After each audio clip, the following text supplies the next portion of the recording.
देखेंगे हम पदार्थ का अनुगति सिद्धांत। पदार्थ का अनुगति सिद्धांत यानी किनेटिक थ्योरी ऑफ मैटर। इसमें जो है हम एक ही पॉइंट पढ़ेंगे, वही आपके लिए ज़्यादा इम्पोर्टेंट है। गैस का अनुगति मॉडल, इसी के बारे में आपको पढ़ना है। किनेटिक मॉडल ऑफ गैसेस, यानी इसमें देखिए क्या पढ़ना है आपके लिए। फर्स्ट पॉइंट पढ़ना है कि इसमें 4 वैज्ञानिक है, उसका नियम पढ़ना है। जैसे देखिए 2 वैज्ञानिक है और 2 नियम और पढ़ना है, यानी 4 नियम पढ़ना है। फर्स्ट नियम जो है वह है बॉयल के नियम। बॉयल एक वैज्ञानिक का नाम है, उसी ने एक नियम दिया था जिसको बोलते हैं बॉयल का नियम।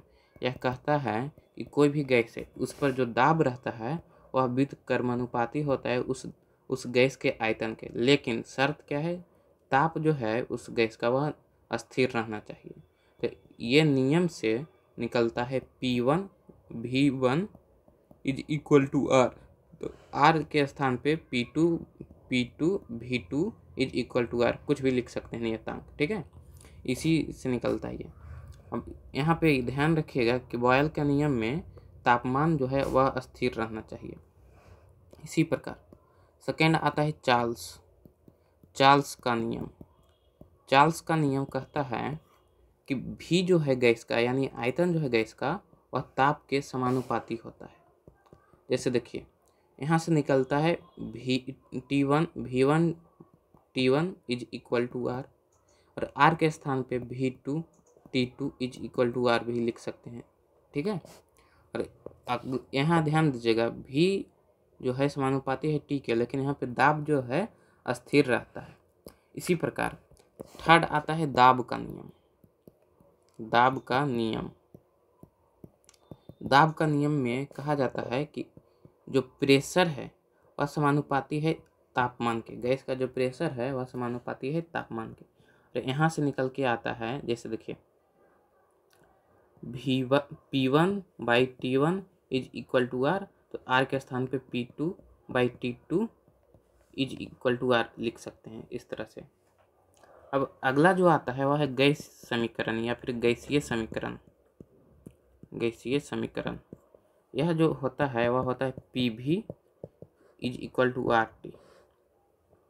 PV क्या है? P जो है गैस का दाब है, V जो है गैस का द्रव्यमान आयतन है, और R जो है गैसीय नियतांक हो जाता है, और T जो है तापमान है। यहाँ से देखिए ये कहाँ से है नियम, तो बॉयल का ये जो नियम आया है वह चार्ल्स का नियम और दाब के नियम के मिलाने से आया। जैसे देखिए PV इंटू जो दोनों है वह समानुपाती है T के, यहीं से यह आता है।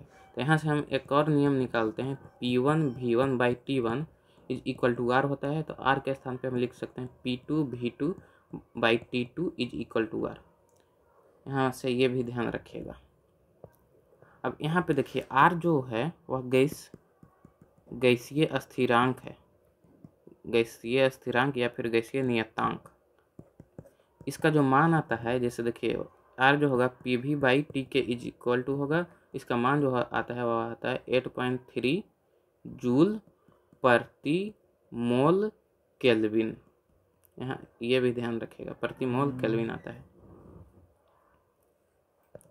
अब अगला जो आता है वह है, जैसे देखिए कोई भी 2 वस्तु है, उसका तापमान में परिवर्तन करने से आयतन में क्या परिवर्तन आता है उसके लिए फर्स्ट बिंदु जो है, जैसे VT यानी T सेंटीग्रेड पर कोई भी वस्तु का आयतन जितना होगा वह है VT इज इक्वल टू होता है V0 यानी प्रारंभिक तापमान पर आयतन। जितना प्रारंभिक तापमान पर आयतन था कोई भी वस्तु का, वह आयतन इंटू 1 + 1/273 इंटू T। यहाँ पे ताप है, यह भी ध्यान रखिएगा। 30 डिग्री सेंटीग्रेड पर कोई भी वस्तु का आयतन कितना होगा, उसके लिए जो कोई भी प्रारंभिक तापमान होगा उस पर जितना वस्तु का प्रारंभिक आयतन होगा उसको गुना कीजिएगा 1 + 1/273 इंटू T में।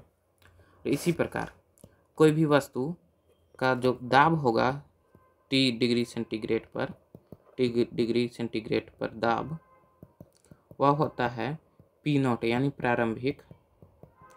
प्रारंभिक तापमान तापमान पर दाब इंटू 1+1/273 इंटू टी।